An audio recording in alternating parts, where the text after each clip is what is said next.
అసలు ఈ నల్ల అల్లంకి మీకున్న సంబంధం ఏంటి ఫస్ట్? గతంలో ఒక ప్రముఖ రాజకీయ పార్టీకి శిక్షకుడుగా ఉండేవాడిని అండి. ఓకే.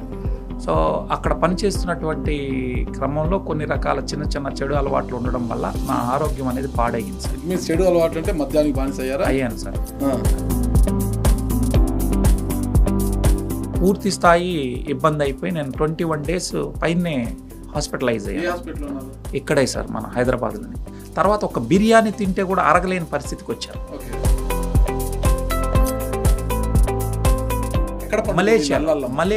మలేషియాలో ఈ కంపెనీ తయారు చేసేటటువంటి కంపెనీ ఉంది సార్.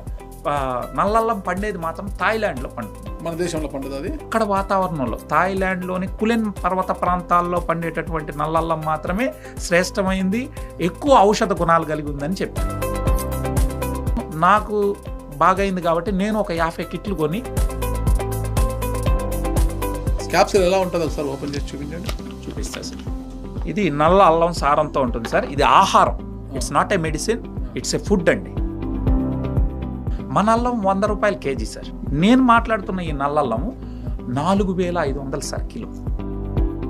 ఇదే డాక్టర్లు సైంటిస్టులు రీసెర్చ్ చేసి మరి గ్లూకోజ్ మెటబాలిజం నుంచి ఫ్యాట్ మెటబాలిజంకి కన్వర్ట్ చేసే శక్తి నల్ల అల్లానికి ఉందని రీసెర్చ్ చేసి చెప్పారు. పేపర్లో